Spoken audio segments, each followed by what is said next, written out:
町田駅前通りを左右にですね、このデパートとかですね集まっている感じでございますね。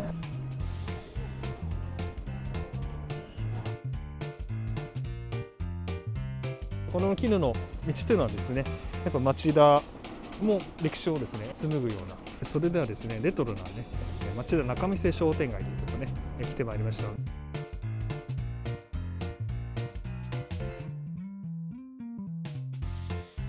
テイクアウトしちゃいました。はい。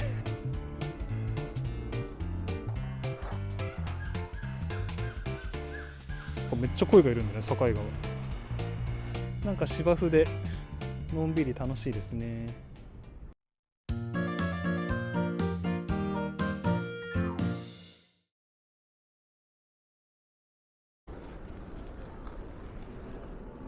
はい、どうも皆様こんにちは。国内最大級のベンチ検索サイト、座れる休憩場所検索と、街の住みやすさを解説しておりますFind My Townというサイトを運営しておりますペンタと申します。本日もどうぞよろしくお願いいたします。はい、ということで今日はですね、東京都町田市のですね町田駅に来てまいりました。はい、町田駅にはですね3つの特徴がございます。まず1つ目がですね、アクセス面でございまして、ちょうど東京のですね新宿と横浜がね大体30分ぐらいのロケーションに位置しておりまして、どっちもね行きやすいというところがございます。であとですね江ノ島もですね42分ぐらいで行けますので、都内とかですね、あとは横浜エリアとか、あとレジャーとかそういったところにもですね意外とこの縦横無尽にアクセスできるというのがね一つの特徴でございます。はい、2つ目ですね。2つ目はですね、大型商業施設がねぎゅっと集まっております。マルイ、ツインズ、ルミネ、ミーナ、モディ、これで網羅できてますかねはいというのがございましてですね、このコンパクトながらですねこの駅前にぎゅっとですね、お店が集まっておりますので、都心に行かなくてもですねいろいろファッションとか、あといろいろお買い物をね揃うかなというところでございます。最後3つ目がですねリス園が近い。はい、これ言うとですね町田民に怒られますけども、はい、リス園言うてそんなに近くないですね。ここからバスで鎌倉街道とこ抜けていくと、ね、リス園があるんですけど、台湾ですね。とっても可愛いなと思うんですけど、あとはそうですね、多摩丘陵沿いの薬師池とかですね、たくさん緑がある環境がですね近くにあるといったところでございます。はい、そんな感じですね。じゃあ今日は町田駅をぐるっとお散歩していきたいと思いますのでよろしくお願いいたします。はい、今ですね左手に見えておりますが、こちらですねルミネと、JR 横浜線の、駅になりますね。はい、で先ほどちょっとこの正面映してましたけど、こっちがですね小田急線のですねターミナル駅となります。横浜線と小田急線ちょっと離れていましてですね、このペデストランデッキを通じてですね乗り換えが可能というところでございます。はい、これちょっと離れてのですね歴史がありまして、かつて JR 線はもう少しこの、成瀬川横浜方面側にありましてですね、この JR 線のターミナル口っていう改札があるんですけども、その辺りにですね、横浜線の JR 線の駅がねございました。はい、でそれからですねその時原町田駅というね名前で開業したんですけども、その後にですね小田急線、新原町田駅ということでできたんですが、乗り換えがねちょっとね距離が遠いということで JR 線の方を200メーターぐらいかな、こっちの八王子側にずらしてですね、それで今の位置に来たということでございますね。はい、神奈川県とか東京都とかねいろいろ町田言われるんですけど、そこのね県境とかは反対側の南口の方がねいろいろ楽しみますので、そこも後で紹介していきたいと思いますので、はい、それではスタートしてまいりましょう。はい、目の前にですね東急のねツインズが見えておりまして、このツインズっていうぐらいですから、こちらですね、左右にねこう建物がございます。で真ん中にクリスタルブリッジと呼ばれる空中通路みたいなので、結ばれているといった形になりますね。はい、でこれが目の前に見えますのはこの原町田通り、原町田大通りでしたっけというところで、ございましてですね。はい、でちょうどですね飛行機かな、なんか見えてまいりましたね。はい、この辺りはですね米軍のね、基地が、あるんですけど、ちょっとこう飛行機の音がね、聞こえることもあります。はい。でこちらの、大通りのところなんですけども、今ですね、多摩都市モノレールというですね、上北台から多摩センターにつながっている多摩エリアを、縦に結ぶモノレールがあるんですけども、それがですね町田に延伸するというですね構想がだいぶ固まってきたようでございまして、ここのクリスタルブリッジの近くかな、この辺りに多摩モノレールの駅舎がねできるんじゃないかと言われておりますね。はい。多摩モノレール延伸しますと、日大三高とかですね、桜美林学園とか、あとは町田山崎団地とかですね、あとはスタジアムですね。はい。そこを通ってですね多摩センターから町田まで行けるようになるということで、またこれからのね町の発展が楽しみでございます。はい。なんかいろいろベラベラ喋っちゃいましたけど、ここからそうですねせっかくなんで、小田急の方ですね向かっていきたいと思います。はい。せっかくなんでこのペデストリアンデッキを通っていきましょう。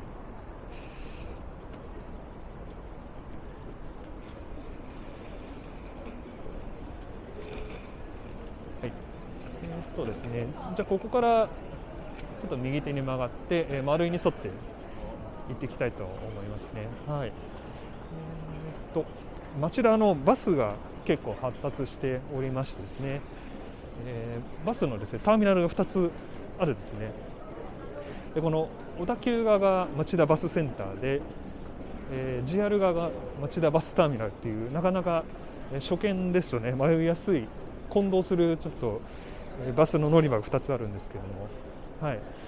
そんな感じで、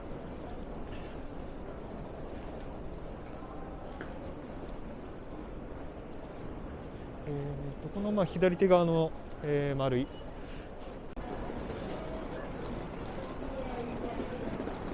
はい。で、ちょっと今は時間帯外してるんでそこまで人が多くないですけども、これ結構朝の通勤時間帯ですとなかなかこの小田急の JR の圧を感じますね。本当ねもうすごいこのね、人がこのペデストリアンデッキをね通っていくということでございます。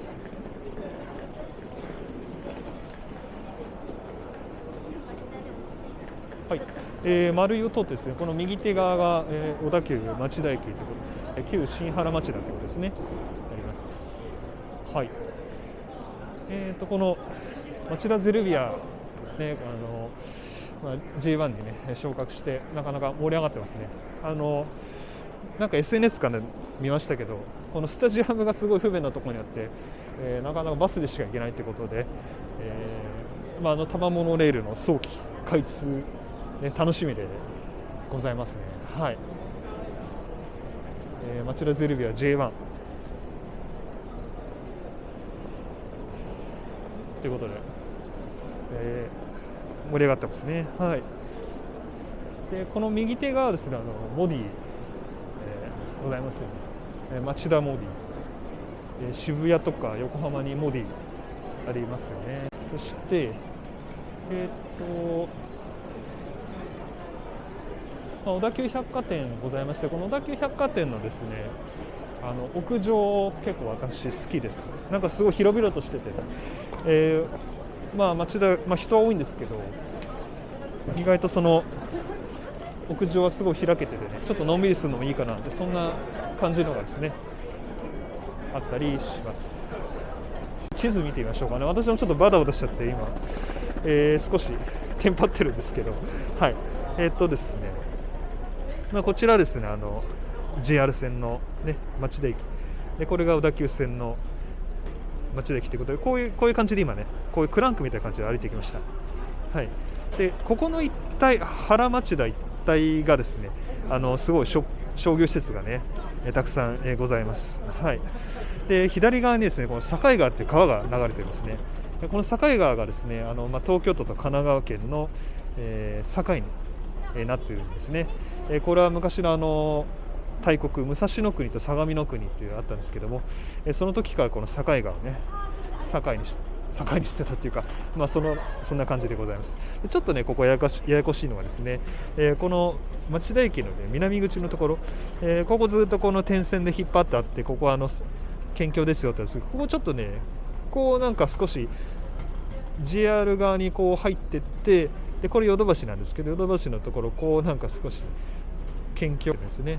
はい、ということですね、ここのヨドバシのですね、この駐車場のぐるぐる回るところ、ここね登っていくとね、カーナビで東京都に入りました、神奈川県に入りましたみたいなね、そんな感じでねアナウンスされてね、なんか面白いんですよ。はい、であとここのエスカレーター、ここは下りが東京都で上りが神奈川だったりするんで、はい、そういった感じでね、県境好きにはたまらないかなというところでございます。はい、でこうちょっと引いてみますとですね、先ほど緑が多いですよって言ったんですけど、ここに芹ヶ谷公園と、広い公園がございます。ターザンとかだったりジャブジャブ池とか、ね、あります。はい、ということでですね、小田急線の乗り場にねやってまいりました。快速急行を使うとねすごいね早く新宿までアクセスできるかなと。朝の混雑は結構すごいですね。ちょっとですね今バスターミナルが近くにありますので、ちょっとバスいいですかね、バス総合案内システムとかあるんですけど、今町田駅でだいたいこの山崎団地に行くバスっていうのが結構メジャーなのかなって感じですよね。あとですね小ヶ坂団地とかですね、森の団地はこの近いところ、そうですね、近いところで、あとは木曽とかですね、いろいろあるんですけども、団地ですね、高度経済成長期の時にたくさん団地できる縦横無尽に結ぶようなバスというのがね、発達しております。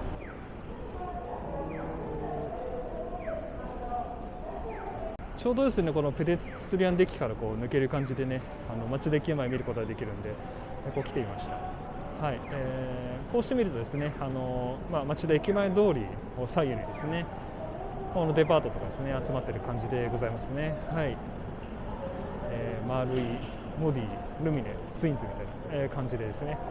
はい、でこれですね時間帯によってはこの路線バス専用のレーン、そうですね9時から23時か、っていうのがございましてですね、やっぱりバスが多い街ってですね形になっております。はい、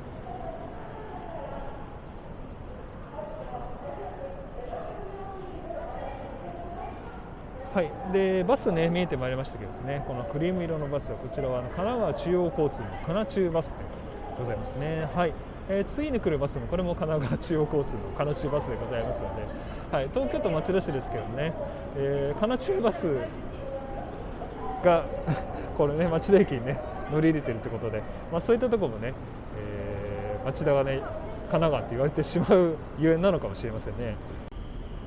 はい、こちらですね小田急側のなんですかね、この町田駅前通り側なんですけど、このパリオス3というね、ちょっとね、レトロな感じですけどね、ビルがございまして、でその横は西友とねセリアがございます。だからこの大型ターミナル駅のね徒歩1分ぐらいのところにも西友があるっていう結構ね便利だなと思いますね。はい、でこの看板ありますよ、これ町田バスセンターになりますよね。はい、町田バスターミナルは JR 側ですから、ちょっとねここ本当ね間違えちゃいますね地元の方だったら全然余裕かもしれないですけどね。はい、ここまっすぐ行ったところですね、まっすぐ行ったっていうか町田街道でぶつかるところのちょい先ぐらいには町田山崎団地というマンモス団地がございまして、その団地に行くですねツインライナーっていうねベンツのバスがあるんですね。120人ぐらい乗れるですね2台連結したような形のツインライナーございまして、それですね一回乗ってみたいなと思ったんですけどね、ちょっとねなかなか時間帯がつかめず、そう私が乗ろうとした時間にはなかったんですけどもね、赤いねベンツのバスが走ってます。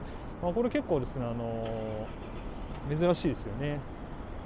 どこだっけな、神奈川県でいうと湘南の方かな、なんか厚木の方かな、なんかそこでもねそのツインライナーって結構運行されているらしいんですけど、ノンステップでね乗りやすいらしいですね。はい、ということで、この、カナチュのバスの勇ましい姿を見ながらまた歩きを継続したいと思います。はい、それでですね、このまっすぐ行ったところですね、町田市役所とねありますんで、歩いても行けますね。はい。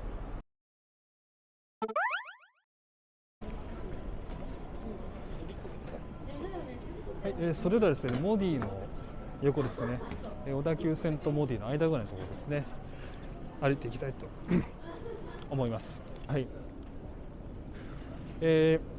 このやっぱ原町田エリアですね、商店街がですねたくさんありまして、ここなんか五差路みたいになってますね。はい。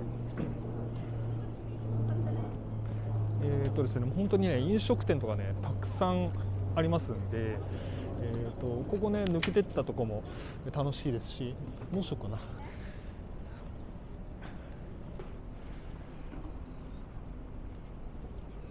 なんかコーヒー屋さんが見えてきましたね。宮越屋コーヒー、結構ですね町田ね古き良きカフェとか結構多いので、ね、カフェ巡りとかもねなんかすごい楽しそうだなと思いますね。はい。なんかいろいろ写真がありますね。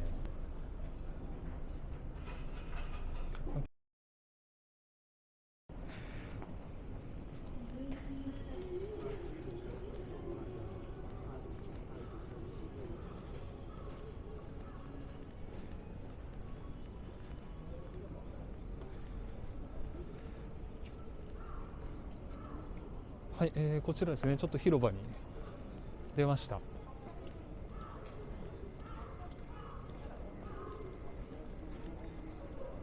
はい、こちら絹の道のですね、道しるべみたいなところですね。こっちですね、八王子って書いてあるんですね。八王子。はい。で、こっちがですね、横浜って書いてありますね。はい。絹の道というのはですね、この町田を発展したね、一つのファクターでございます。はい。シルクロードと呼ばれておりまして、この町田街道はですね、八王子の蚕とか生糸ですね、生糸をですね横浜の港にね運ぶ道としてですね、町田ね、多くの人が往来しておりました。八王子だけじゃなくてですね、群馬とか、そっちの方から甲斐とか、上州とかそっちの方からもですね、生糸をですねずっと運んで、横浜港までね、主要な輸出産業としてですね、運ばれてたわけでございますね。はい。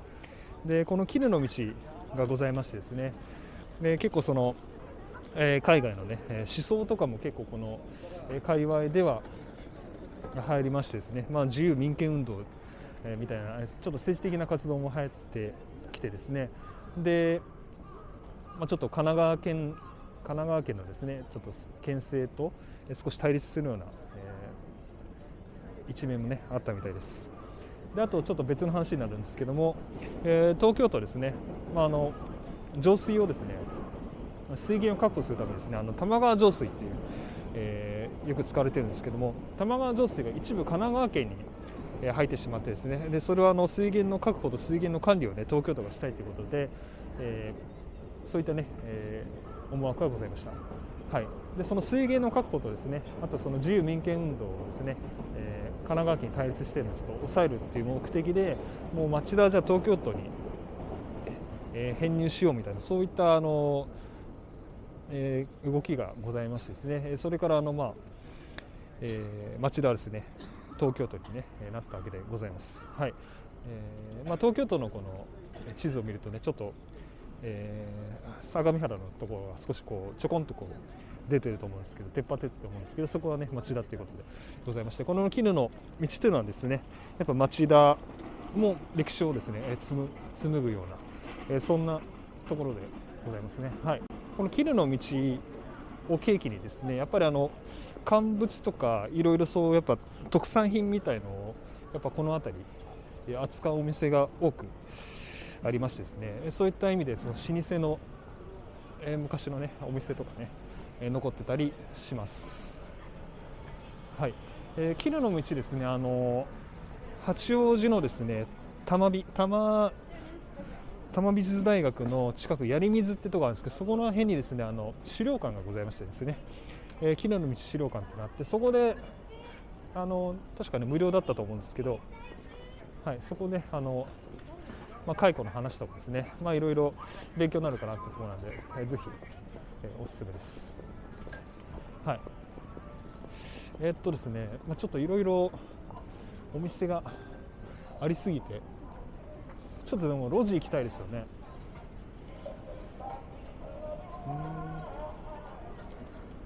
はい。ちょっとあえて一本路地を行ってみましょうかね。こちらはね、レンガ通りっていうみたいです。はい。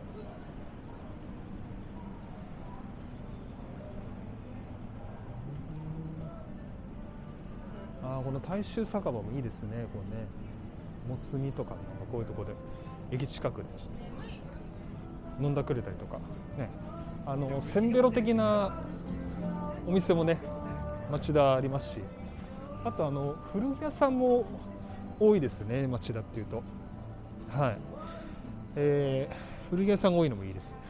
かつては西の渋谷って言われてた町田でございますから、はい。かつてっていうか今でもそれ相当のね、商業圏として賑わってる町でございますけど、よく言うのが新宿と渋谷にねなかったら町田に行けばサイズが残ってるみたいな、ね、そんな話をね、聞いたりしますが、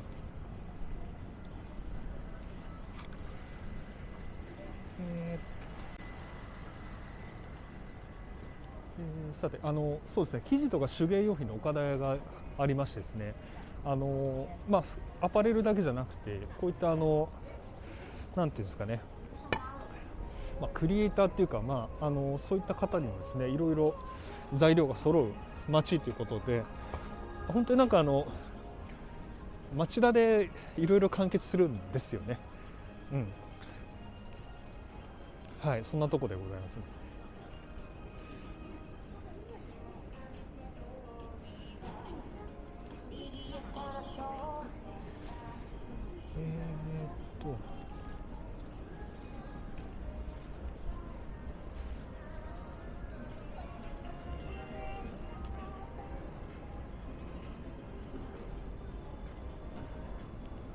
はい、こっちの方行くとですね、原町田大通りの方ですね、出ますね。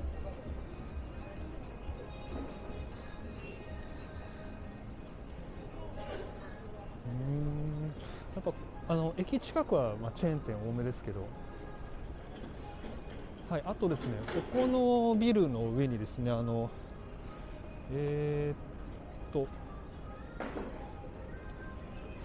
のなんかですね、屋上のところにです、屋上っていうかね、ここになんかイタリアンレストランみたいなのあって、そこでね、結構ピザとかパスタ食べたんですけど、すごくねいい感じの雰囲気のあるところでした。このですねビルのそうだアゴラっていうコワーキングスペースなんですね。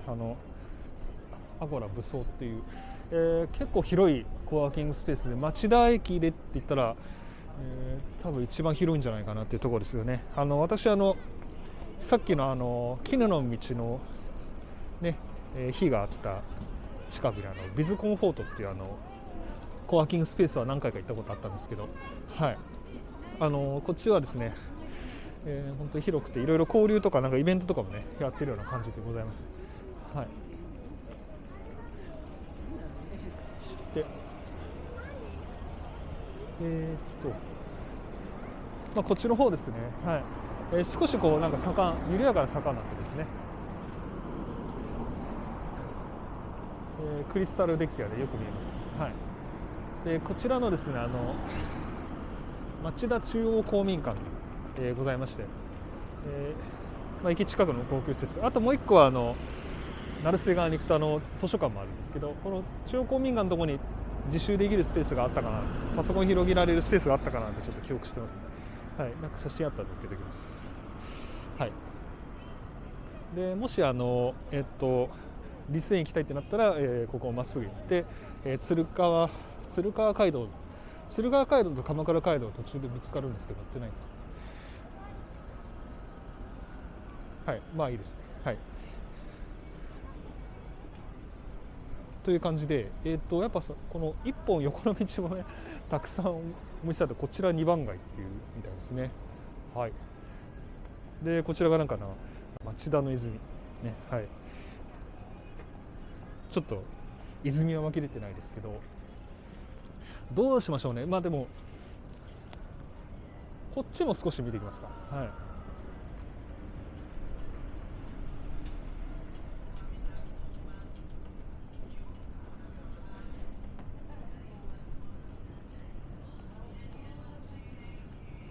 なんかコーヒー焙煎所みたいな眼科ですね。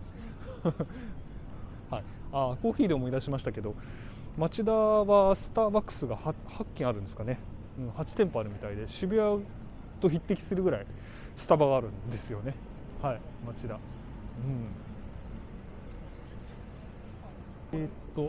人形のお店とか、こんな感じかな。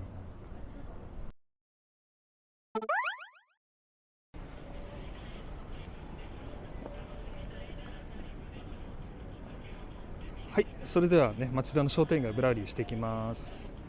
この月島もんじゃなんかいつも混んでますね。なかなかいつも並んでるな、いつもっていうかまあそんな印象でございます。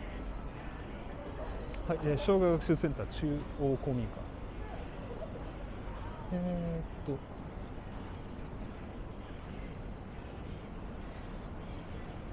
そうですね、本当なんかねキョロキョロしちゃうぐらいお店があって、信州上田の焼き鳥。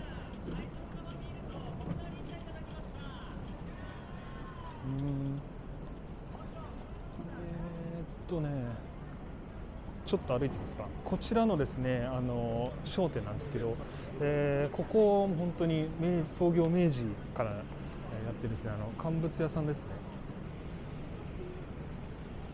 でこうなんかおしゃれそうなカフェが見えてきましたね。はい。ここは、はい、01カフェ。結構2階の方も席ソファー埋まってます。ここに浄雲寺ですかね。花町田七福神の一つですね。さっきですね恵比寿様がな見つけた気がします。はい、毘沙門天でございます。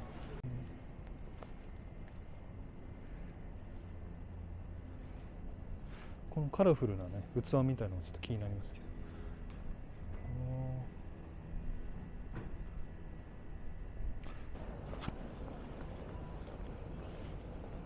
はい、三代目重蔵。重蔵なんかちらちら見ますよね、私の街歩きで。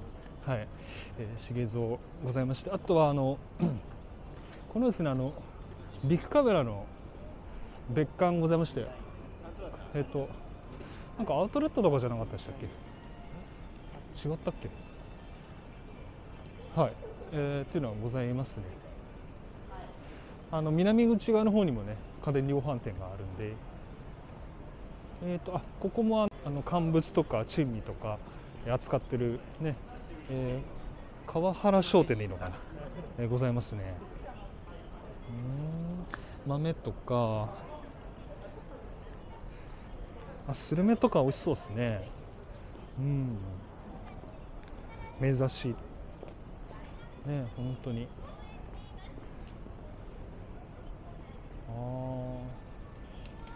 やっぱこういうなんかね商店がこういうのがねその大きなターミナル駅にあるって、なかなかね見ない気がするんですよね、こういった感じでね本当に。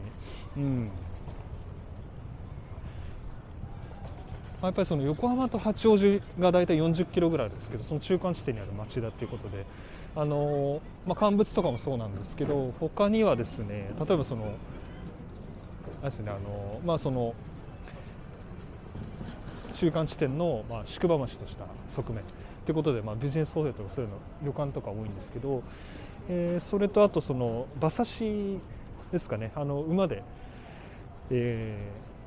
横浜港まで至る間に、ちょっと、馬刺しというのもですねこの辺りで結構見られるそうですね。はい。ちょっとこうなんか気になった路地はポテポテ入っていこうかなって思うんですが、ここになんかカフェがありますね。セピアカフェがございます。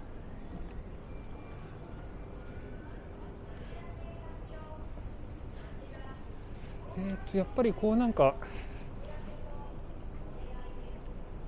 通り一本一本でお店がすごいねたくさんあるんで、やっぱ町田はですね、何回来ても発見がありますね、ほんとね。この店あったっけみたいな、本当に。そうそう、ドン・キホーテがあって、こっちもね結構濃いですね、本当お店が。そうだな。濃い。で、あとこっちのですね、コーヒー豆のなんか専門店的な南蛮屋、素敵ですね。もうなんかね、これはいいですね。そしたらあとはドン・キホーテとかね、ある感じで、どうしよう。でもこれ路地一本一本入ったらなかなか終わらない気がしてきましたけどどうしましょうね。でもこうちょっと迷い込んでみるの面白そうですよね。こうラーメンと餃子のお店で、このなんか昭和48年創業って書いてありますけど、鶏ガラスープのね、この懐かしのこのね、中華そばですかね、600円。ためにはシンプルなの食べたいですね。やっぱり町田は、ラーメン激戦区ですよね。本当ラーメン屋さん多くて、私もかつて入ったラーメン屋さん結構見当たらないので、入れ替わりも激しそうですけども、ああやって昔から残ってるね、ラーメン屋さんとかも、こうなんか44アパートメントカフェ、なんかこのなんとなく無機質感がありそうな予感がしますけど、なんかおしゃれじゃないですか。なんかインスタ系ですよね、多分ね。でもチキンプレートとか、あとこのなんかチーズケーキとかもなんか良さそうだ。こうちょっとこう階段上がってたところにおしゃカフェがあるみたいな感じかな。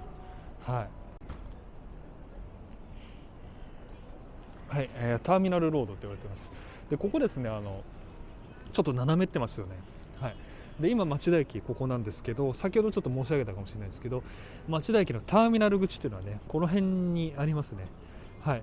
メインはこっちの改札なんですけど、ターミナル口こっちありまして、このターミナル口のこの辺りにかつて JR の原町田駅があったんですね。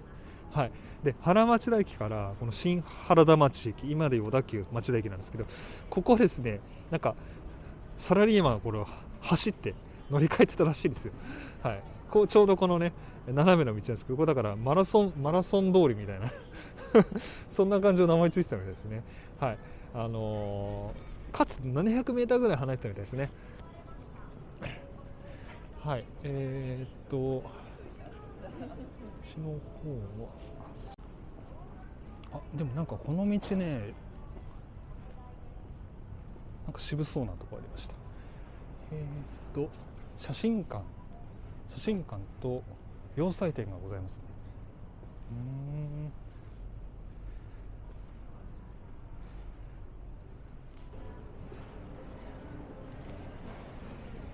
こっちの方まっすぐ行くとミーナが見えてくると思いますね。正面に見える大きな建物がねミーナですね。もう本当にその学生が喜びそうな、もうスタ飯、ステーキハンバーグね、本当もうがっつり系攻めたいっていうの町田本当たまんないですよ。太りそう学生だからね別にね、いいかもしれないですけど。こちらですね、世界のコーヒーということでね、ロッセ、こちらも老舗の、コーヒー屋さんですよね。アイリッシュウイスキーで香り付けしたコーヒーとか、立花アールグレーとか、富士山麓の紅茶に甘い香りを持ったね、立花香り付けしましたみたいな、ちょっとこだわりのある感じ。あとこの外にですね、自家焙煎のお豆を売ってますね。はい。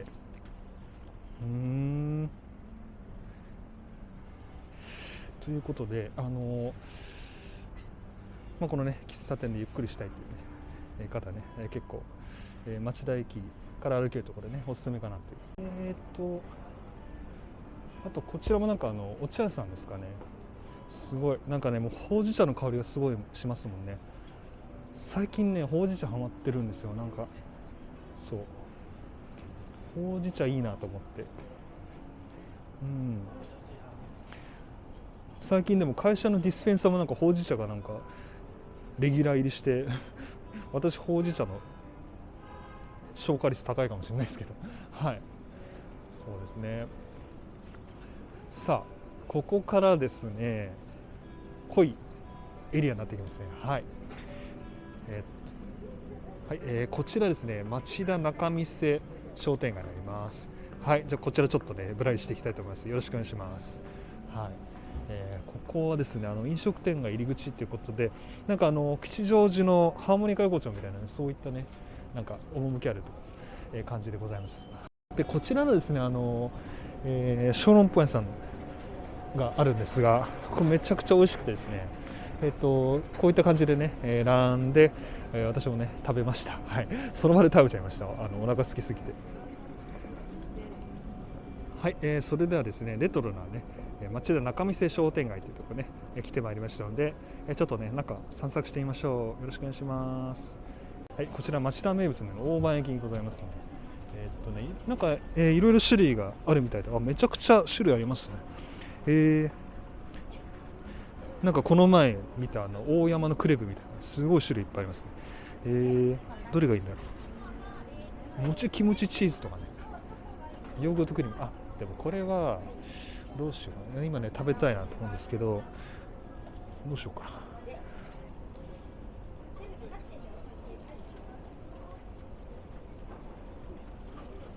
でもハムエッグとかもこれご飯ですよね。どうしようかな。はい、ということですね、この大判焼きで早速ねテイクアウトしちゃいました。はいちょっと食いしん坊なんで早速買っちゃいました。クリームチーズツーバンというね、大判焼きしてみまして、食べてみましょう。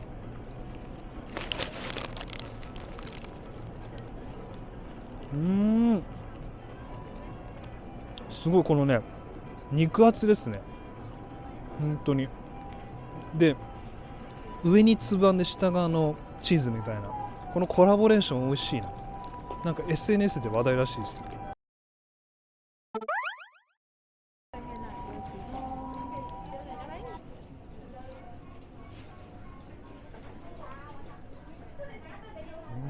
なんか塩そばとか、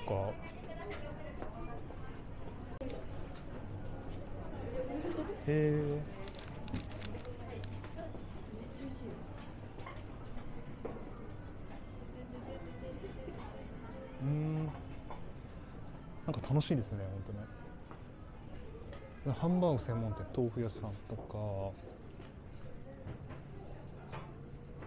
あとあれかカオマン、結構多国籍ですね。入り口の看板も結構カラフルだったんで、確かに多国籍なんだなと思った。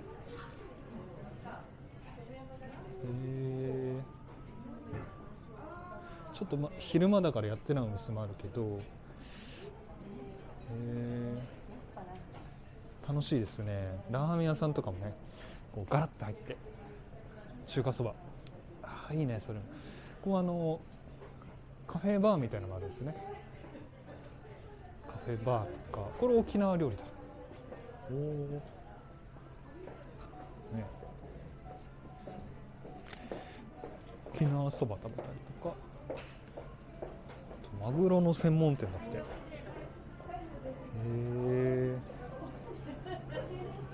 すごいね。ちなみにこっちは、ここもなんかあるのかな。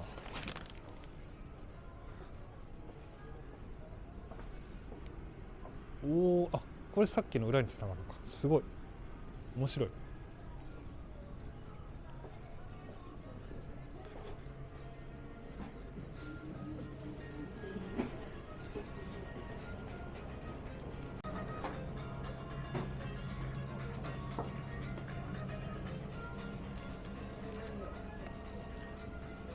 でもイカフライとか揚げマグロとかここで買って食べれるんだ。へえ。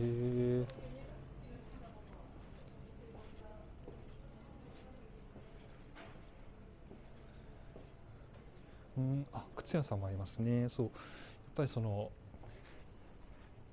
さっきね、八王子と横浜の間ぐらいって言いましたけど、もちろん靴屋さんもね発展したわけでございますね。あ、ビリヤニ専門店。うわー、ここ行きたかったな。いやビリヤニねハマってるんですけど、美味しいビリヤニを食べたいと思って。でもこれ、あ、いいな。これヨーグルトサラダがいいですよね。このヨーグルトサラダちょっと酸っぱい感じ。はい。ああ、そうか、ちょっと行きたかったな。あとこう昔ながらの、お店とか、クロワッサンにこだわったお店ありますね。はい。とか言ってるうちに、あ、抜けてきまして、仲見世商店街。ああ、楽しいですね、ほんとね。うん、やっぱ町田って言ったら仲見世商店街巡ってみるといいですね、ほんと。ここのポッポ町田は私結構好きなんですよね。ここのスタバね、結構天井高くて広くて、ここ休憩スペースになってるんですよ。街の駅みたいな感じ。中にね物産とか、北海道があったかなあ、まだ北海道ありますね。北海道物産とか、マルシェとかね、いろいろなんかこうイベントをやる感じで、町田のこのおしゃれな感じがねこう出てくるところでございますね。はい。このなんかデッキのねところにはスタバいいですね。なんかいろいろ刻印がされてますね、歴史が。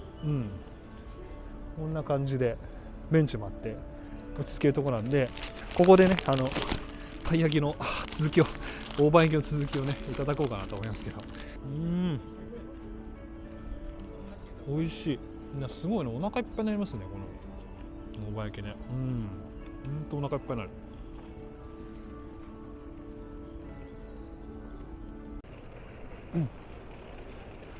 はい、それではですね、この原町田の商店街の続き歩いていきます。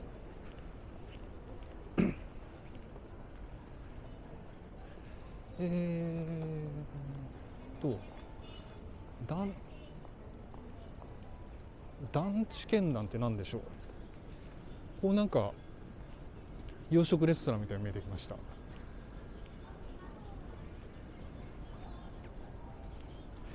チキンプレートとか、ステーキプレートとか、いいですね。でもこのボロネーゼとかもあるんだ。なんか良さそうですね。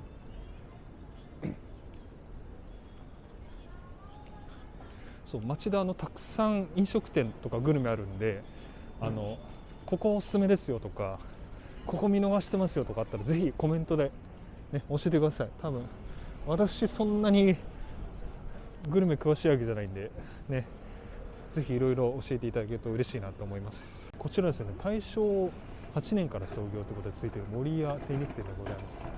はい。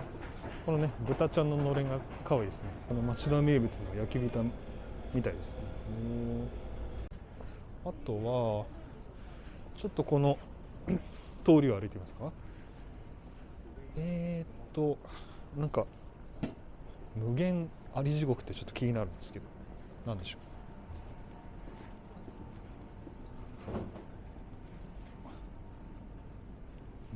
何の店だ。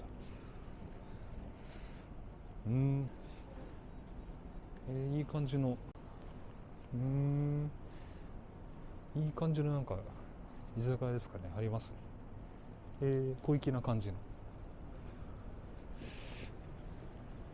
串焼きとかバーとか、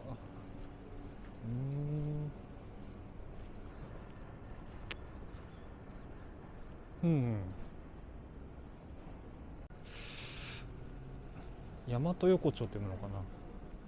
はい。ちょっとね横丁にね入ってみましたけど、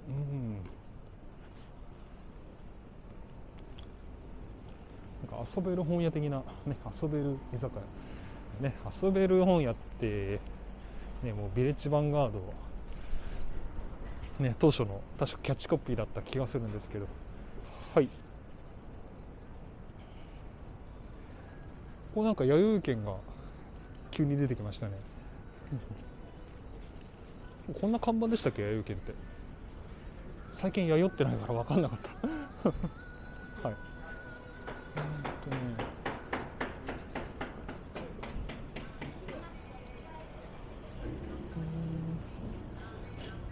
このセレクトクロージングっていうのも多分あれかな、古着屋さんですかね。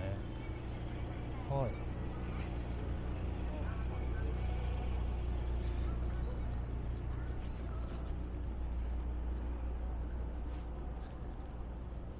あ、倉敷コーヒーがありますね、ここ。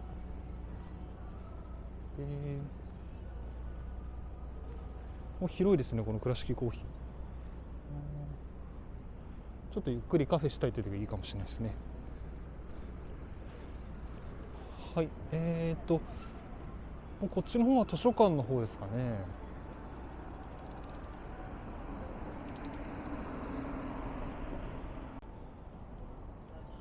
もうだいたい商店街はこの辺りまでかなって感じですかね。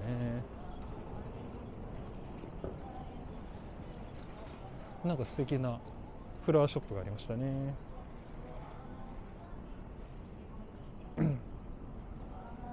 あ、素敵ですね。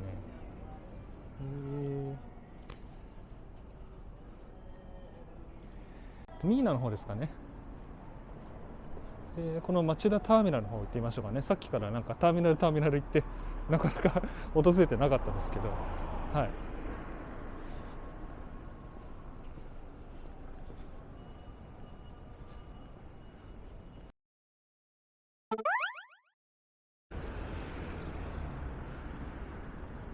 はい、町田ターミナルプラザですね。町田ターミナルのバス停のエリアとかミーナの方に来てます。はい。わー、でかいね。なんかこのあれですよね、オブジェ、立川のね、なんか駅前のなんかオブジェっぽい。まああっちはもうちょっとなんかタコ足みたいになってますけどさてこちらのミーナですね、これなんかあれですよね、リニューアルしたんでしたっけ。なんか結構ユニクロ GU とかいろいろダイソー、スタンダードプロダクツ、スリーピー、なかなかのねラインナップ揃ってて便利ですね。スーパーマーケットもあるしね、いいですね。そう、このダイソーのこの組み合わせいいですね、本当に。はい。で今度こっち側ですね、こうダイエー見えますね。日本のハンバーガーって実は銀座じゃなくてドムドムバーガーダイエー原町田店なんですよねそうなんです。かつてはドムドムバーガーがこのダイエーに入ってました。ショッパーズプラザってとこでしたっけ、ドムドムバーガーありまして、ね、ドムドム、どんどん人がね来てほしいっていう思いでドムドムですね。はい、ドムドムバーガー原町田店行きたかったはい、ドムドムね、ちなみに大宮にあるどんどん、あれもね、どんどん人が来てほしいってことで、ね、大宮駅のペデストリアンデッキからどんどんどんって見えますけど、はい、なんか少し貼っておきます。ね、ちょうど良さそうなね町田の案内図ありましたね。はい、町田。ですね、小田急線でいうとですね、この鶴川から東京都なんですね。はい、柿生は川崎なんですよね。鶴川から東京都玉川学園前、町田で、ここでギリギリ境岸のところで県境なんですね。はい。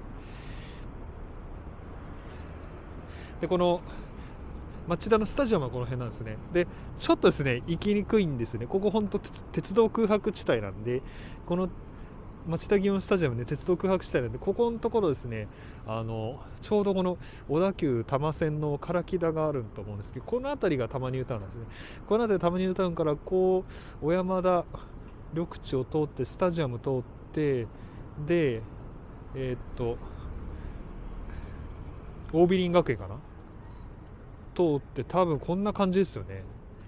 この日大三高とか通ってこんな感じですかね。こういうなんか多摩モノレールのルート、もうそれでなんかほぼ確なんじゃないかな、ほぼ確定なんじゃないかな、そのルートで。はい。東京環状の隣129号ですけど、129号ずっと行くとあれですね、平塚の方行きますね。はい、平塚行けて、で国道16号は保土ヶ谷の方行くんですけど、よくねこの八王子とかに上京してきて、八王子レンタカー借りで横浜行こうっつって言って、で、八王子からちょっと大磯ロングビーチとか、あとはその茅ヶ崎か行こうって言って、ここなんか129号を通ると地獄ですね。本当にもうね渋滞すごいんですよ。で町田って実は車の渋滞すごくてですね、この町田街道しかり16号しかり129号しかり全部混むんですよ。なので夢と希望を抱いて八王子からよっしゃ横浜行くぜ、よっしゃなんだ海行くぜって言って、だいたい厚木とか保土ヶ谷あたりでもうくたばってるもう疲れて、いやもう渋滞疲れたわみたいな感じになるんで、素直に電車で行った方がいいですね。はい。私チャリンコですね、名古屋行った時も、129号で厚木越えて、平塚から箱根の山越えてとかやったんですけど、ここやっぱねすごく車多いですね。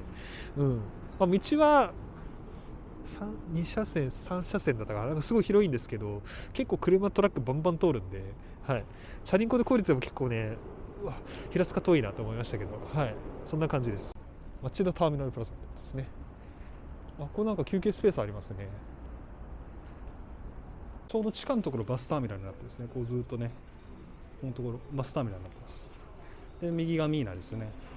で上が駐車場みたいな感じでなってます。でもこの都内の大型ターミナルのところで駐車場めっちゃ充実してるのってなかなかないんじゃないかなって気がしました。はい。ここなんか子供が遊べるスペースになってて、ちょっとお弁当食べたりとか、なんかテイクアウトしたものをここでゆっくりしたりとか、そういう時にいいですね。やっぱこの駅前通りが圧巻ですよね。本当町田らしい景観というかね、まっすぐ続いてお店もたくさんあって、どうしましょうね。ちょっと途中ペデストリアンデッキ降りて下歩いてみましょうかね。はい、こちらがですね、先ほどちょっと申し上げましたけど、ターミナル改札口っていうちっちゃい改札口になりますね。ここが町田バスターミナル一番近い JR 線の改札となります。でこの辺りがかつてJR 線国鉄の原町田駅があったっていうことですね。確かにここからだとちょっと遠いな。でこの国鉄降りて、確かにそこの仲見世商店街のマラソン通りマラソン通りっていうか、ここはやっぱり走って小田急行くっていう気持ちよくわかる気がします。はい。サラリーマンこう走ってたんですよね。確かにそう考えたら暑いですね。はい。じゃあここから下ってって、今度は町田駅反対側行ってみましょうかね。土方園、これさっき見ましたっけ？見ましたね。お茶屋さんとか、あとは上の方に宝永堂っていうお茶の道具を扱うなんかビルがありますね。すごい。魚系、なんかお魚食べたいって時にその新八食堂以外の選択肢が欲しいんですよね。はい、だいたいこの、都内新八食堂でねお魚食べるんですけど、なんかでもねこういうなんか干物定食とか流行るんじゃないかなって思って熱海の干物とかすごいですよね、人がね。めっちゃインスタ女子がなんかもう干物食べてね写真上げてますね。はい。なんか串カツ田中なんか今日初めて見た気がします。はい。いや串カツ田中見ない時ってないんですけど、なかなか珍しいかもしれない。ここまで歩いてやっと見つけたみたいな。いやもしかしたら見落としてたかもしれないですけど、どうですか見落としてるのかはい、でドン・キホーテのとこあって、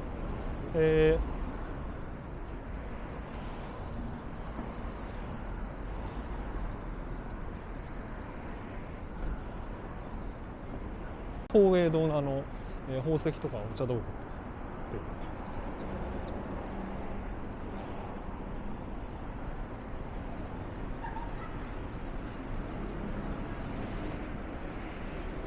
ところです。はい。こっちの裏路地行ってみていいですかね。ちょっと気になった。そこの混ぜそば心は食べたかな。なんかこの辺りで有名なラーメン屋さんがあった気がするんですよね。混ぜそばじゃなくてそこのお店だったかな。なんかラーメン食べたんですけど、もうなくなっちゃったか。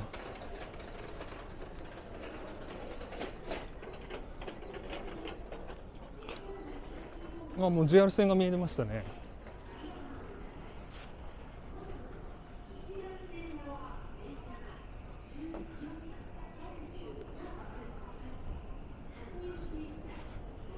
はい、で先ほどですね、横浜にもね行きやすいと申し上げたんですけど、実は1本で行けないんですね。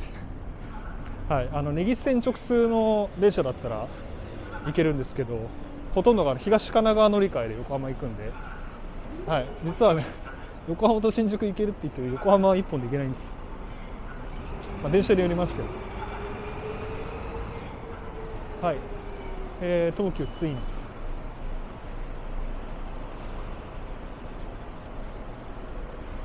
このツインズでしたっけ、ダイソーが入ってましたね。ダイソーのレジがめちゃめちゃ混んでて、町田で100均行くとレジ待ちすごかったんですけど、でも今のミーナのところにダイソーができたから分散されたのかな。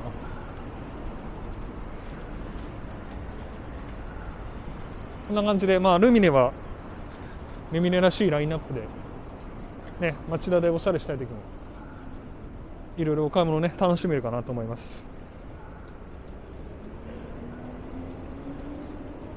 あとツインズのこっち側の方は結構アウトドア系でビクトリアとかエルブレスとかあるんでね、なんかこう新宿のエルブレス的な、もう本当に何でもございますよみたいな、感じですね。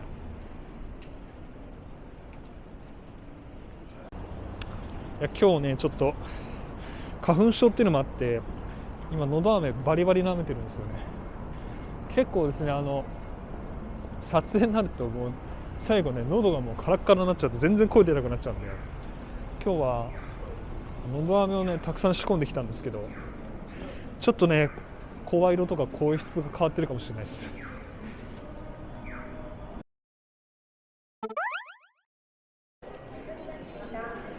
はい、それでは中央改札からですね今度反対から南口の方行っていきたいと思いますのでよろしくお願いします。こちらですね JR 横浜線の町田駅の改札になります。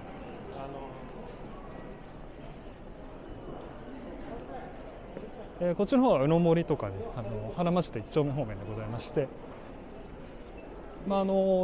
あるとしたらそのヨドバシですかね、ヨドバシカメラがございます。こちら右側のエスカレーターが東京都で左側が神奈川県になります。はい、ヨドバシカメラねマルチメディア町田ございまして、ここのですねヨドバシカメラの中の立体駐車場ございますので、立体駐車場のところ、ここも上に上がっていく途中で東京都だったり神奈川県だったりするんで、カーナビで東京都に入りました、神奈川県に入りましたみたいな、そういったところに楽しめる県境好きならおすすめなところでございます。で町田駅のですね反対側の北口と比べるとだいぶさっぱりしてるっていうか、デニーズぐらいしかない、デニーズとヨドバシぐらいしかないかなっていう感じですよね。はい、ちょっとねヨドバシぐらいしかないんですよね。であとはすぐ近くに境川ありますんで、ちょっと境川のとこ行ってみましょうか。ここから先ですね、繁華街ではありますね。ちょっとねホテル系が結構ね軒を連ねているところでございまして、この境川から、ちょっとね様子を見てみましょうか。はい、こちらですね、正面見えておりますね、境川となります。こちらまっすぐ行きますとJR 横浜線の小淵駅の方行きまして、ですね、小淵からレンタサイクル、電動のレンタサイクルありますね、ハローサイクリングみたいな、あれ借りて町田まで足を運んだことはありますね。ここにずっとね川沿い、意外と距離ありますね。地下装備って意外と距離があった記憶がありますね。なんかこの左側の右岸側かな、まっすぐ行くとなんかすごいなんか森みたいなとこあって、お散歩とか気持ちいいのかなと思います。で小田急線来ましたね。はい。でここの辺りにですね、宇野森かな、森の辺りに駐輪場があって、そうあの辺に止める、なんていうか今正面に見えてるあの辺側に止めると町田駅声優の裏から回っていけるかなって感じですよね。はい。でこちらの境川をですね、神奈川県と東京都のね境にしたわけでございますね。はい。かつてはねこの右手側の相模の国、左側がね、武蔵の国ということで、こちらの境川をね、県境として、東京都神奈川という感じでございますね。はい。でこちら境川ですね、今比較的まっすぐなんですけど、かつてはすごいくねくね蛇行してたんですね。で蛇行してた影響で飛び地が結構ありますね。はい。神奈川県寄りなのに東京都があったりとか、その逆もしっかりなんですけど、それは平成20年ぐらいでしたっけ、2020年か忘れちゃいましたけど、その辺りから行政の方力入れて飛び地を、ね、神奈川県に併合したり東京都に併合したりみたいな、そんなことやってるみたいですね。はい、はい。じゃちょっとね、こっちの方はね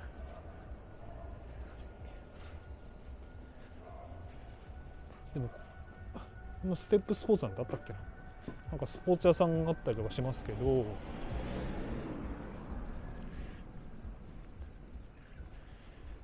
ですね、東京都で新宿の歌舞伎町の浄化作戦っていうのがあったんですね。でその風俗とかそういう系のお店を歌舞伎町からこうなんか健全な街にしようみたいな感じで結構動きが歌舞伎町であったんですけど、それの影響でこの町田の方に移ってきたらしいんですね。この辺もなんか広大な敷地がなんかボーリング場みたいなのありませんでしたっけ、なんか確かねあった気がするんですけど、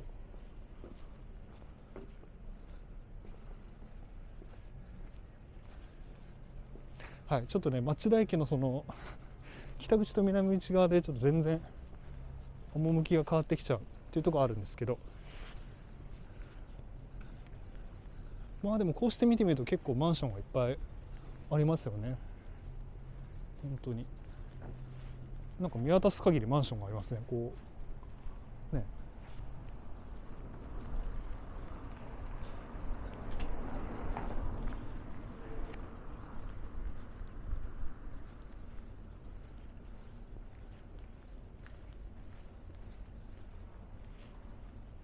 本当にマンションたくさんある。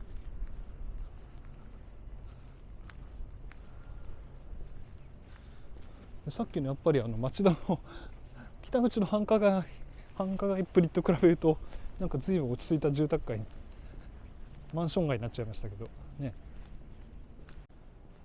ここもなんか長谷港のマンションなんか工事してますね。へえ。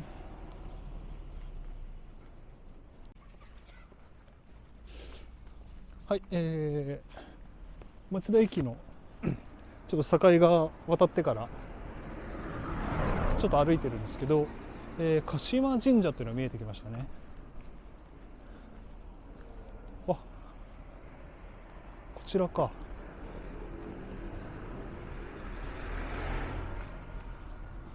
これ駅から結構近いですね。徒歩5分ぐらいのところなんですけど、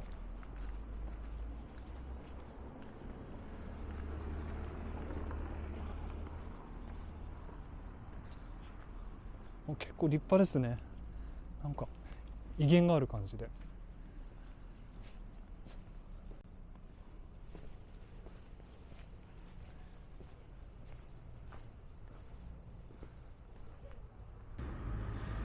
町田森野と宇野森と矢口村の約300平米離れたところにあるおのおの鹿島神社があったので、土地の人々は三鹿島と呼んでいたって。へえ。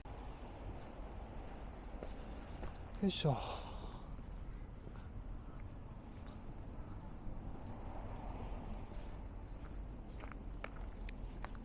柳が見えてきましたね。なんか子供たちが鬼ごっこしてて微笑ましいですね。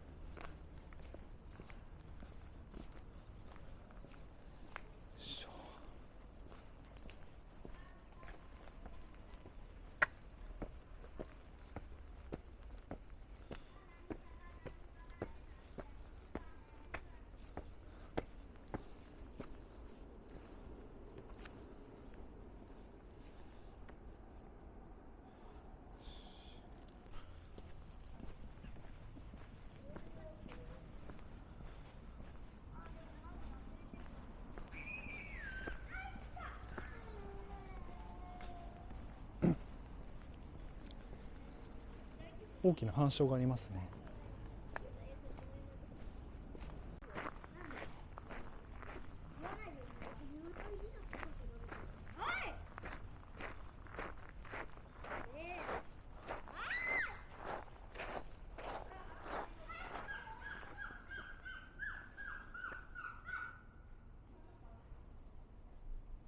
鹿島神社からちょっと町田駅方面にねぐるっと回って戻ってきているところでございます。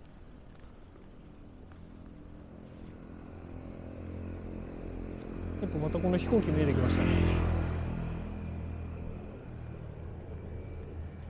でもなんだろう、町田とか相模原って結構この飛行機の轟音が気になるっていうね、ちょっといろいろ住みやすさの口コミとか見たんですけど、今私が感じる限りはそこまでうるさくないのかなって感じです。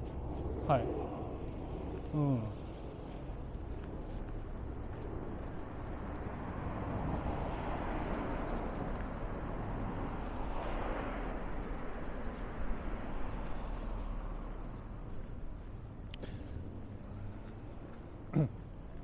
まあそうですね、こっち側の方はあんまりお店もないですね。デニーズとヨドバシぐらいかな。まあミニストップとかここから範囲はありますね、向こうの方に。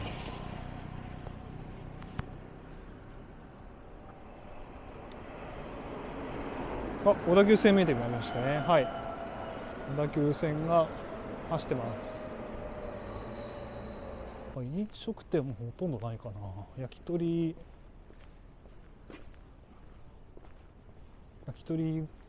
とあと1個ラーメン屋がありましたけど、そんなもんかな。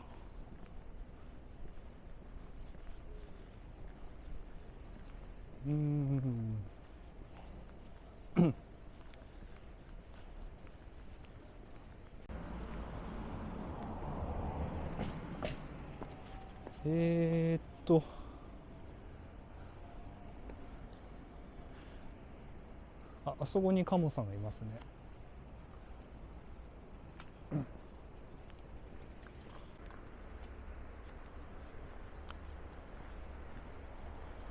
この辺もなんかバイク駐輪場とかあるんで、パーク&ライドみたいなね、バイクで町田駅来てそこから電車みたいな、そういうのも実現できそうですよね。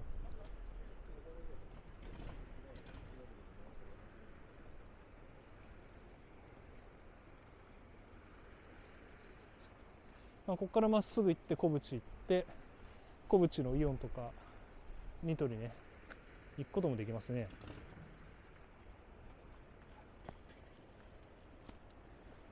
はい、境川を使ってもし通勤するんだったら、そこの駐輪場がいいですね。そこの駐輪場を使って確かねあそこね高架くぐれてたと思うんで、くぐっていけると思いますよ。町田駅のこれなんかめっちゃ鯉がいるんだね。境川めっちゃ鯉たくさんいる。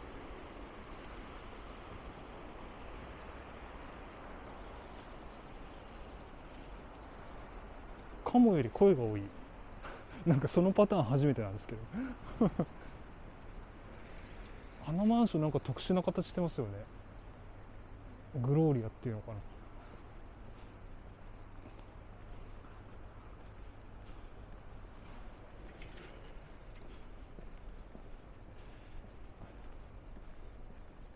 まあ、ちょっとこうやって川散歩しながら町田駅の方ね戻ってまいりましょうかね。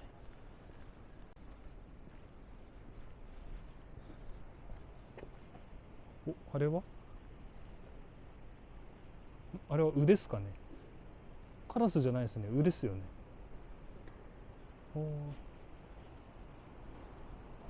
ウが見れましたウと出会いましたね。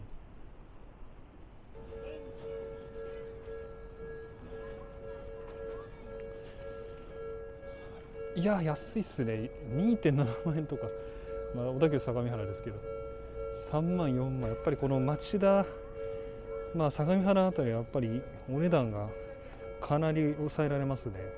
本当に学生おすすめですよね、この辺りは。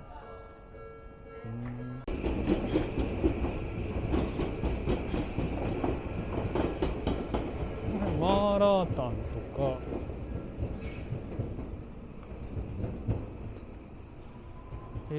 トラットリアみたいなのありますね。トラットリアとか、ここら辺は芸術工芸か、画材とか売ってるんですね。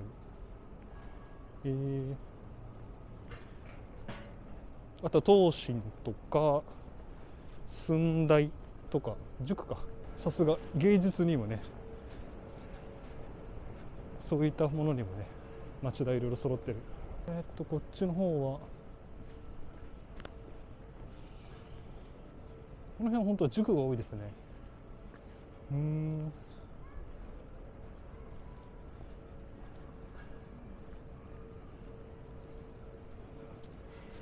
っちの方行ってみましょうか。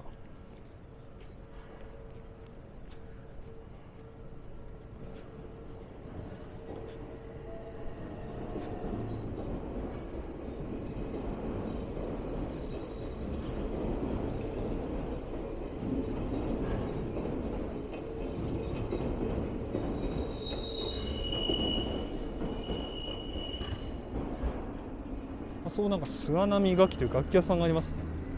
楽器屋さんがあったりとか、あとはここ結構学生が多いですね。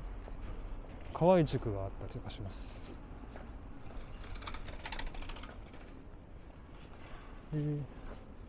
高田急のビルですね。はい、そうか。あとは玉学っていうのは玉川学園前のあれですね。いろいろ設備名前ついてます。はい。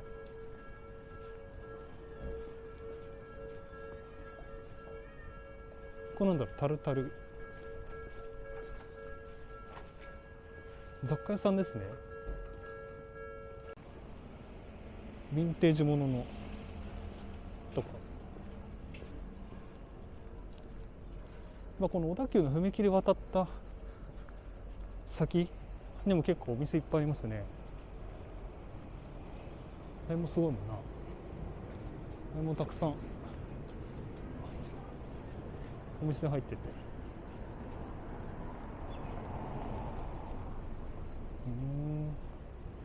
この辺はガールズバーとかだ。こちらのサンズカフェはなんかコワーキングスペース的な感じで私パソコン利用したことあります。ここになんか八百屋さんが見えてきました。は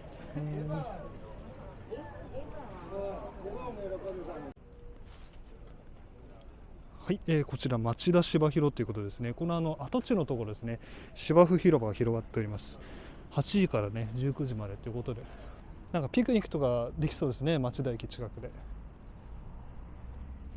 すごいな。なんか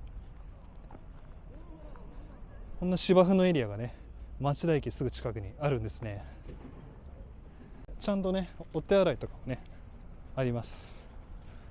なんか芝生でのんびり楽しいですね。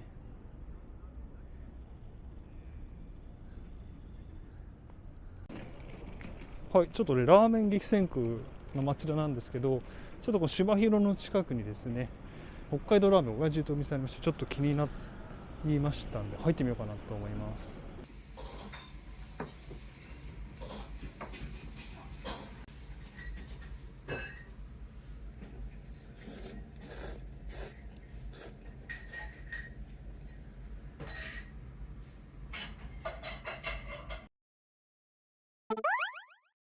それではですね、町田駅小田急線のとこからですね、ちょっとこっちの鶴川街道側っていうか、もうちょい方にちょっと歩いていってみましょうかね。はい。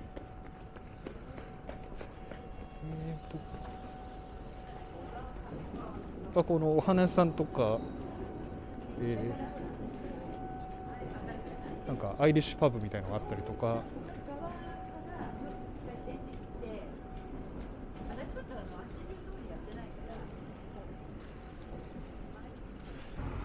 なんかカフェとか仕事できそうなね、カフェがありましてとかありますね。2階のカフェは1回行ったことありますけど、結構雰囲気いいところでした。こんな感じのパウンドケーキとか売ってるんですね。一本路地に入ってみましょうか。ここになんかジャズ&コーヒーみたいなジャズ喫茶ありますよ。モーニングもあるんですけど、いいね。ランチタイムもいろいろメニューがございますし、この西洋雑炊って変わってないですかね。コンソメ風の木のスープに粉チーズかけても美味しい。これ素敵じゃないですか。ジャズ喫茶がありました。ちょっと歩いていくとまたなんかいろいろね見つかりそうですね。これはリサイクル古着屋さんですかね。こっちの方もたくさんなんかちょっと面白そうだから行ってみましょうか。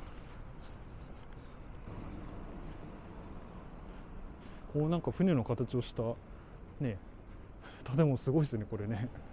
めちゃめちゃお金かかってそうすごいな。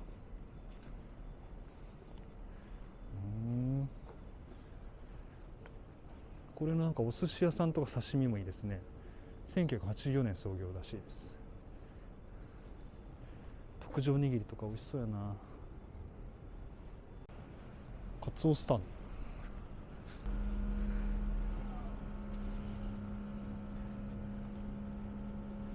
看板がいいな。カツオスタンドね。はい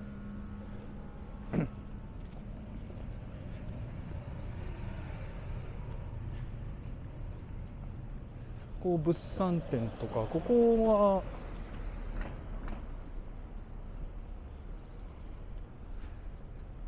はなんか料亭みたいなのですね。しゃぶしゃぶのね月亭っていうのかな。懐石料理屋さんもあります。このなんか街角グラス、これもなんかおしゃれな感じですね。ワインダイニング、焼き鳥食べて帰るとかもいいな。楽しいですね街だね、いろいろあって。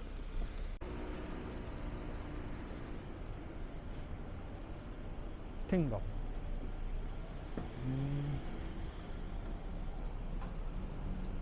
焼き鳥屋さん。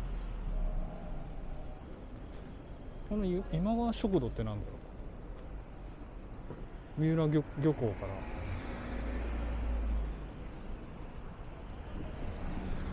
これなんか三浦のね漁港から降ろしてるっぽい今川食堂って。もういい感じですね。すごい。美味しそうじゃないですかこのね。サバ定食とかトロサバ干物焼きとか。ここいいですね。なんかね定食屋さんで、あとは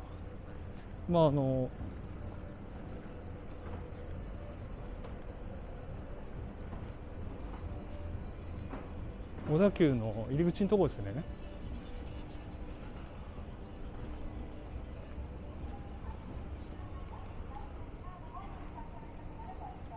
このなんかクリスタルデッキみたいな、このなんか空中の通路ありましたね。中空通路、特徴的なオブジェがありますけど、なんかアーティスティック。これはメタル描画だってメタル描画って面白くない？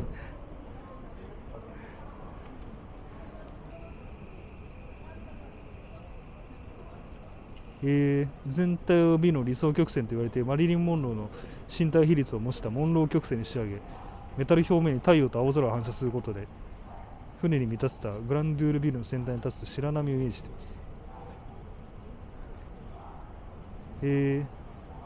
ポケモン GO で自然発生的にメタル描画って呼ばれるようになったんだそれでなんかもう地域活性化そのものであると考え、当モニュメントの正式名称をメタル描画にしましたと。面白いですね。メタル描画言えて妙ですけど、そのワードが出てきたことに尊敬します。はい、ということですね。町田駅周辺ぐるっと一周してみましたが、いかがでしたでしょうか。はい、ということで、ペンタも今日はたくさん歩きました。はい。ですね、町田駅、巨大ターミナル駅ということで、たくさんの商業施設がね、集積している、町田駅でございます。町田お買い物とかね、飲食店もたくさんあって便利なだけじゃなくてですね、かつてのその八王子横浜港のねシルクロード、そういった歴史を踏まえまして、乾物店があったりとか、あとはそれに類するね、老舗がねあったりとかですね、そういったところはちょっと特徴的かなと思いました。で、あと駅前にですね、本当にギュッと集まってますんで、なんだろう、都心に行かなくてもそれなりに揃っちゃうかなっていう感じですよね。はい。で東京の新宿とね、横浜どっちも30分ちょいぐらいということで、交通の要衝として、結構町田大きくね、発展しているところだと思いました。はい。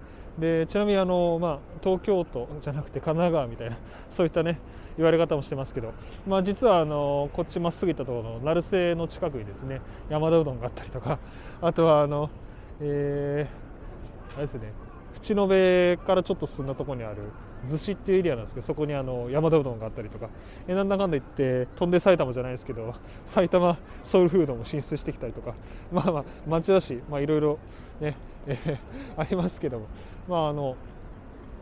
結構ね町田好きになるとずっと長く住めるんじゃないかなと思いました。はい。